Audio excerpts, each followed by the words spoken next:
Muita gente reclamando desta vez como nunca, como não acontecia nas outras variantes de Covid que tivemos, mas desta vez da Omicron, embora ela tenha sido quase sempre mais leve, desta vez ela tem deixado sequelas, porque as pessoas relatam, e muitas pessoas, uma boa parte, relatam que ficaram ou com a tosse ou com a dor no corpo por mais tempo, que a pessoa já não tem mais. Já testou negativo, mas desta vez os sintomas permaneceram. Então este é um dos assuntos que a gente vai tratar agora com o nosso, não diria que ele é só, o que não é pouco, o nosso pneumologista aqui matonense, Dr. Rodrigo Todaro.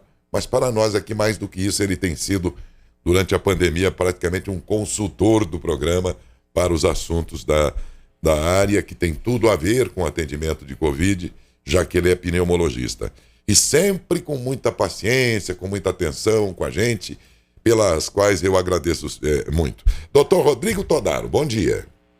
Ô, Daécio, bom dia, como vocês estão? Tudo bem? Aqui tudo bem, estamos firmes, tocando a vida e torcendo aqui para que os números, agora bem mais baixos, de pacientes no hospital diminuam ainda mais, preferencialmente com a alta dos pacientes que ainda permanecem lá, mais tranquilos, mas ainda com muitas reclamações, que eu percebo e todos estão percebendo, de sequelas que se alongam para muito tempo depois, já de negativados de Covid, né, as pessoas, entendeu, doutor? Aí no consultório, é isso também que o senhor percebe, doutor? Sim, Décio, apesar da nova variante Ômicron, ela teve muito, assim, a gente percebe muitos sintomas leves, sintomas gripais, né? Até porque as pessoas já estão vacinadas, então isso dá uma certa proteção. Essa nova variante, os sintomas predominantes estão sendo dores musculares, que elas persistem por mais tempo. As pessoas se queixam muito de dor de cabeça persistente por algum tempo, né? Tosse, como, né, você mesmo referiu. Mas a característica principal, que isso acho que é benéfico, e não teve tanta inflamação nos pulmões como as anteriores, as variantes anteriores. Então isso para a gente foi muito mais satisfatório, a pessoa teve uma evolução melhor e a grande maioria não necessitou de internação. Os sintomas crônicos da Covid longa, que duram 4 semanas ou mais, a gente tem visto. Porém, isso a gente consegue controlar, dependendo de cada indivíduo, com medicação. Então, há medicação para cada caso. Mas isto pode levar as pessoas à automedicação, que não é certo, não é? Para todas essas situações e ocasiões, existe o remédio que amenize ou então que corte essas dores, esses sintomas todos? Em geral, precisa saber a causa, né, dessas.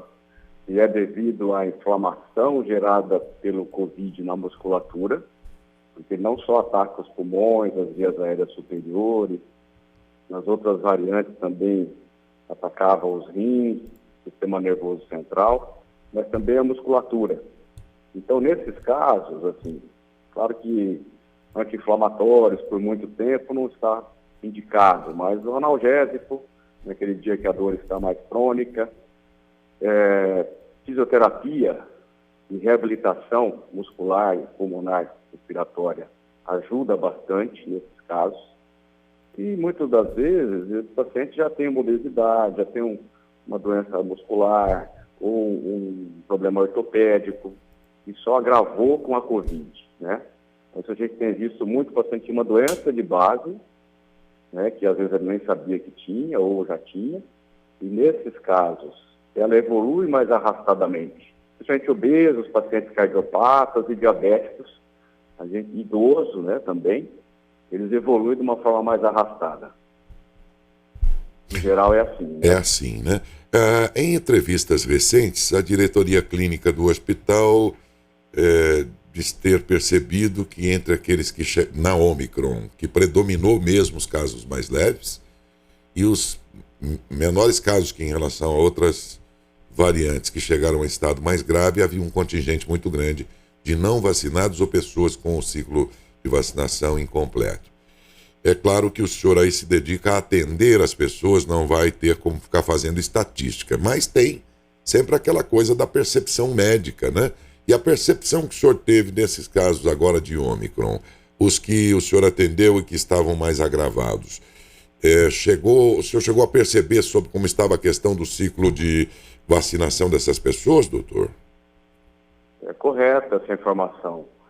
A gente viu que os pacientes que tinham um quadro mais grave, necessitavam de internação, em geral, não só aqui em Matão, mas no estado de São Paulo, no Brasil como um todo, mais de 70% não estavam com o ciclo vacinal completo. Então, a gente viu muitos casos, inclusive uns que foram internados nesse período, e a grande maioria, mais de 70% dos pacientes que necessitaram de internação em ambiente de UTI, inclusive, não tinham o ciclo vacinal completo, ou sem dose qualquer, por questões culturais, ideológicas, enfim, ou dose incompleta. Tinham feito uma dose, não tinham feito a segunda, o esquema adicional também acabou se esquecendo, e esses pacientes, alguns já tinham comorbidades e evoluíram uma situação mais grave. Isso realmente ocorreu, e agora acho que as pessoas estão mais conscientes e sabendo da necessidade do ciclo vacinal completo, com a terceira dose, inclusive, né? Certo. No hospital, a percepção nítida que nós temos, eu levo sempre em conta o relatório diário do hospital, doutor, porque ali eu sei que estão pacientes em que não há dúvida, né? Eles estão lá sob cuidados de Covid, então é mais fácil, além de a quantidade em relação àqueles que não vão à internação, ser um número menor, e ali você consegue, embora os números sejam menores, ter uma ideia de como estariam os casos que não chegam a ser internados. Ou seja, eu chamo sempre os casos fora do hospital, que são a grande maioria, evidentemente, né? E aí no hospital a gente viu, e sempre que há uma queda de casos, ela começa pela redução do número de infectados de um modo geral. E depois a gente percebe isso com a diminuição na enfermaria e mais tarde com a redução também na UTI. Então nós não temos muita noção do número total englobando também as pessoas, porque nós não somos como Araraquara, que tem lá uns benefícios a mais que permite testar muito, né? Daí a minha pergunta, da sua percepção de consultório, também, e falando agora não mais daqueles confirmados que estão em hospital, no geral, de uns 15 ou 20 dias para cá, também a procura pelo serviço do senhor diminuiu? Também diminuiu, isso é verdade, Carlos. Embora a gente tenha aí uma expectativa, né? Claro que tomara que não aconteça das festividades do carnaval, né? Mas em outras ocasiões a gente já notava um aumento após um período de feriado prolongado, logo na primeira, segunda semana, e essa semana a gente está notando que realmente os casos estão reduzindo. Mesmo depois do carnaval? Mesmo depois do carnaval. Isso é reflexo da vacinação, certamente, eu creio, né? Certamente. Então a gente tem notado, pelo avanço da população vacinada, a redução de casos leves, inclusive aqui no consultório, com certeza, isso ocorreu sim. Até porque a Ômicron se manifesta bem mais rápido com os seus sintomas, né, do que as demais, e 2 ou 3 dias depois do carnaval já era para ter começado a perceber se o feriado de carnaval contribuiu para aumentar os casos outra vez.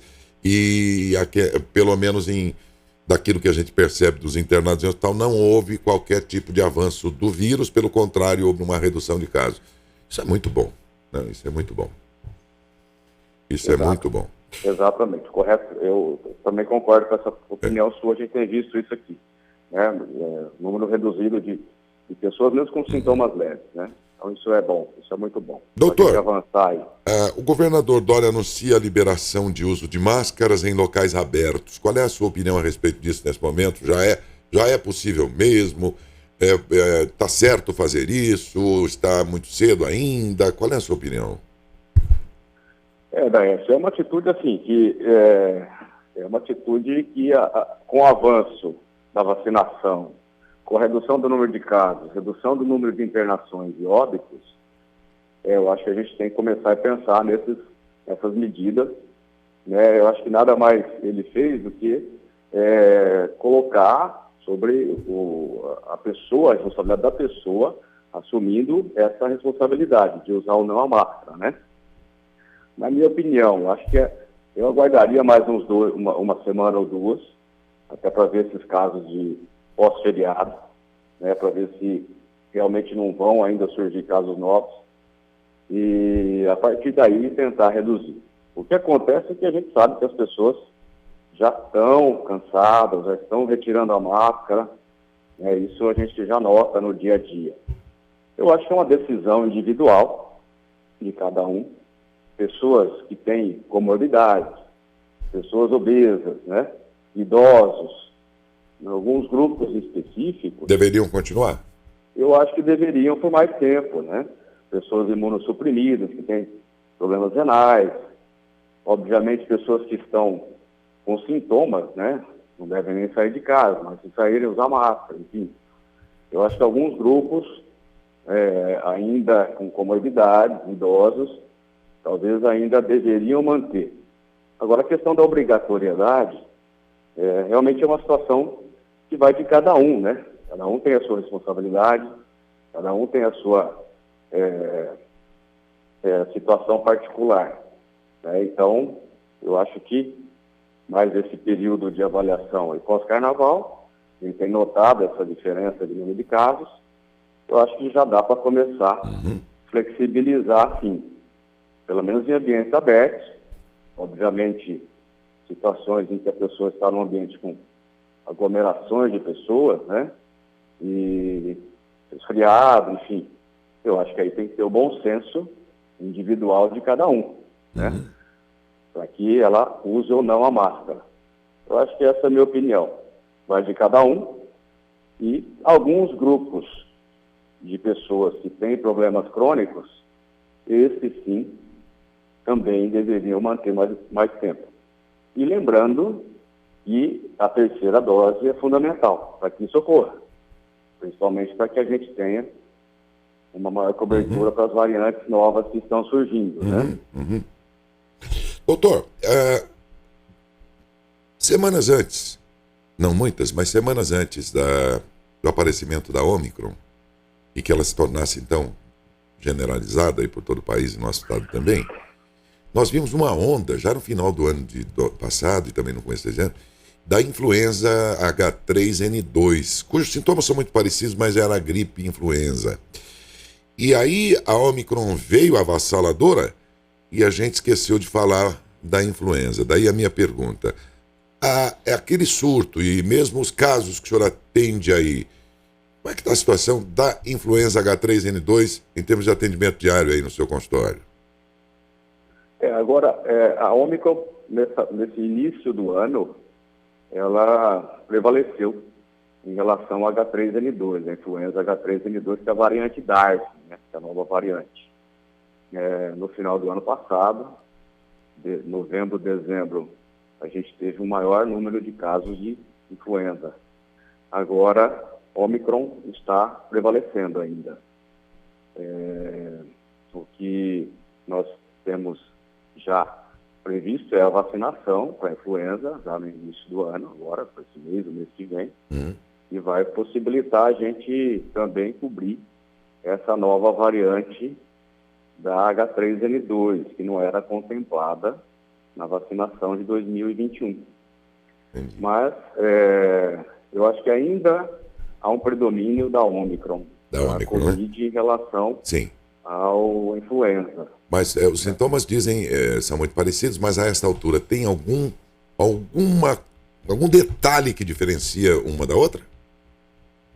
É muito difícil, porque tanto a influenza quanto a Covid, essa variante Ômicron, a gente não tem visto muita perda do olfato paladar como nas anteriores, né?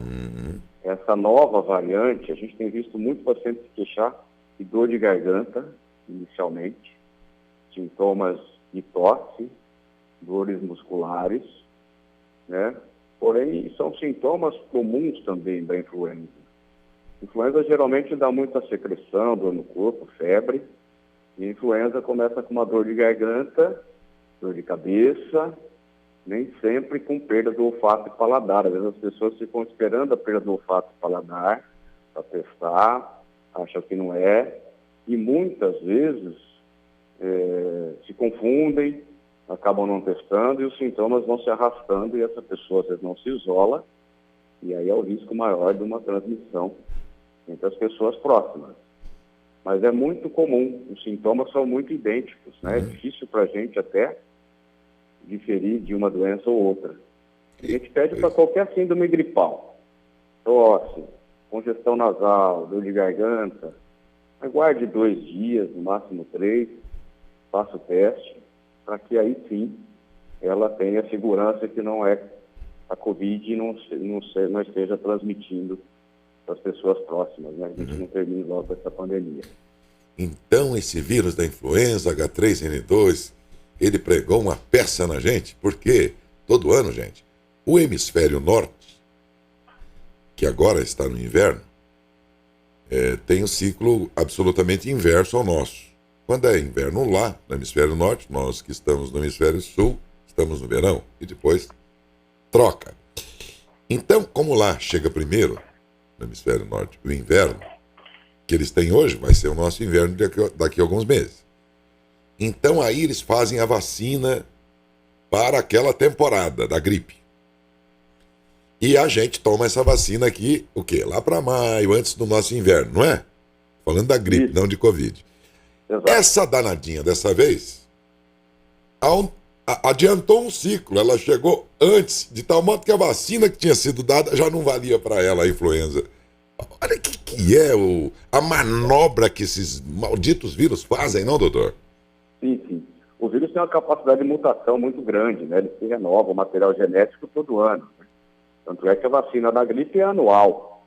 E também a gente acha que a da Covid vai ser anual ou até antes, se não surgirem novas variantes. Então, a capacidade de mutação do vírus é muito grande, né? Diante da vacinação, diante de medicações, ele vai tentando abrir caminhos para ele sobreviver, né, entre nós. A gente... Pois não. Isso ocorre.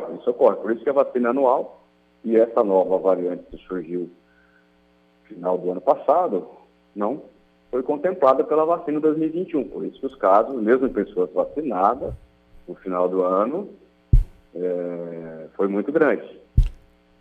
Eu tenho uma curiosidade, vou revelar ao senhor, e eu acho que a curiosidade deve ser de muita gente que está nos ouvindo agora. Que é a seguinte, doutor. A Ômicron foi antecedida pela Gama, que foi avassaladora, a Gama é aquela de Manaus, pela Delta, que veio depois, que também foi grave. Ela veio agora mais calma um pouco, ou a vacina a tornou menos nefasta. E aí, depois que ela veio, todo mundo fala Ômicron, Ômicron, Ômicron, Ômicron, Ômicron. Mas a pergunta é a seguinte, bem simplinha, bem simplesinha a pergunta, mas eu acho que muita gente tem essa curiosidade. Os vírus da Gama e da Delta já morreram todos e hoje só a Delta, só a Ômicron que está aí, ou aquela que era pauleira mesmo, que fez aquele estrago todo, ainda existe aquele vírus, doutor? Na verdade, houve um predomínio, uma dominância de uma variante em relação à outra, né? Quando a gente teve a alfa, depois a beta no Reino Unido, depois a sul-africana, que foi a primeira, depois a gama aqui em Manaus, a delta e finalmente a Ômicron, o que acontece é que uma vai sendo dominante em relação à outra e automaticamente a outra ela não resiste, não sobrevive, não se torna resistente mais. A Ômicron hoje é predominante no mundo todo. Então, as demais não correm risco de voltar, porque já são... o material genético já não é o mesmo, já tem uma maior resistência, sensibilidade aos medicamentos, a pessoa já tem anticorpo, essa imunidade de rebanho que tanto se fala, a pessoa já teve contato com um, com o outro, já teve Covid com aquela antiga variante, então já tem uma certa resistência no anticorpo, já preparado para essas antigas variantes. Então, Mas o vírus ainda existe. ele existe e tende a se manter, a gente acha que por tempo longo ainda, só que não como uma pandemia, uma endemia. Certo. Né? Mas pode Uma ser. situação controlada, com a maior parte da população já tendo contato e a grande maioria vacinada. Então ele vai sobreviver, com certeza, por muitos anos, só que numa situação de endemia, como, por exemplo, a gripe. Né? Sim. Mas eu fiquei assim pensando, será que essas mortes agora, nesse período de Ômicron, sabendo-se que a Ômicron se revelou mais fraca ou a Ômica foi surpreendida pela vacina e, portanto, ainda que fosse tão grave quanto as anteriores, ela teve essa surpresa, vamos dizer, de encontrar os corpos aí prevenidos e tudo. Eu fiquei pensando, mas mesmo durante a Ômicron, em número menor, tivemos óbitos, ou seja, casos mais graves. E eu ficava, às vezes, pensando, será que esses casos mais graves de hoje não são da Gama e da Delta, não, doutor?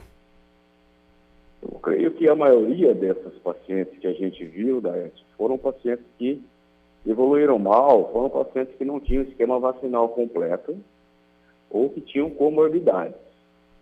Idosos. Esses pacientes, eles já têm um sistema imunológico um pouquinho deficiente já. Certo. Então, eu acho que não foi das variantes anteriores. Provavelmente porque a grande maioria hoje é a Ômicron. Eu creio que foi mais pela própria imunidade do indivíduo e pelo esquema vacinal completo. Provavelmente foi isso. Não creio que tenha sido das variantes anteriores, os casos mais graves. Doutor Rodrigo Todaro, pneumologista, por todas as ocasiões anteriores, durante toda esta pandemia e também por esta, agradeço mais uma vez pela sua gentileza, o tempo dedicado aqui aos nossos ouvintes. Sou muito grato ao senhor sempre. Viu? Muito obrigado e um bom dia. Eu que agradeço a vocês mais uma vez, Edson. Um abraço a todos. Outro abraço. Conversei com o médico pneumologista matonense, doutor Rodrigo Todaro.